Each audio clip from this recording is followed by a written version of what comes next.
So I've been kind of impressed with the general engine of like this kind of shenanigans in the format. However, this specific deck in this list I'm not very happy with. It feels like it's so I like the Slivers deck better because I think that specifically the card like Necrotic Sliver specifically, or any other sliver that gives you a lot of variability in what your slivers do, as opposed to just being creatures. I think that's really huge, and I think that's what like these decks are really looking for. Akun Battlesinger is pretty nice, um, but it really feels like this deck was just like creatures that could die that really didn't flex a lot, and spells. And I think that you can do better than that. And I think that if you're going down this road, you can go faster than this or be more versatile. Um, it's very possible that Battle for Zendikar releases new allies that make this different, so I would definitely keep an eye out for those.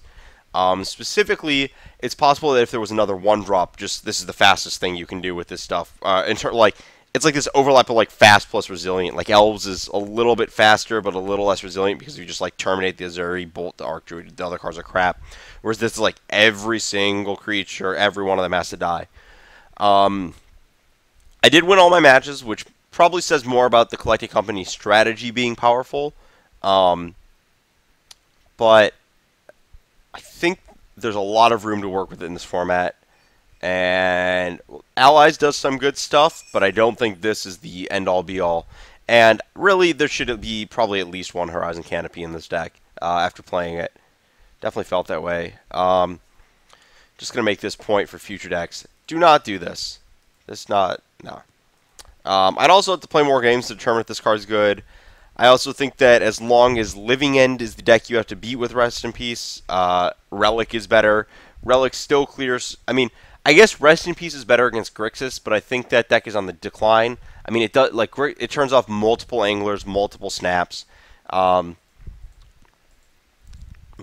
I think Relic is better against Jund because playing Rest in Peace actually puts you down a card for turning off their Goyfs, and like they'll just like care eventually if they really do. And more realistically, they just won't. You'll die anyways because you just played this to lose a card, whereas Relic replaces itself and like kills the Goyf that they have in play if they have it. This card wasn't super exciting, actually. Like, I think that a real burn hate card is just better than this nonsense. It's possible that just like a large Ancient Crush is okay. There's like this weird flexibility point. I think there's some way to make these slots better. I'd have to test Morgan's Affinity to see if you need to be more effective against them than this. Like, you might want Kataki or something. You can move these slots around. This card's okay.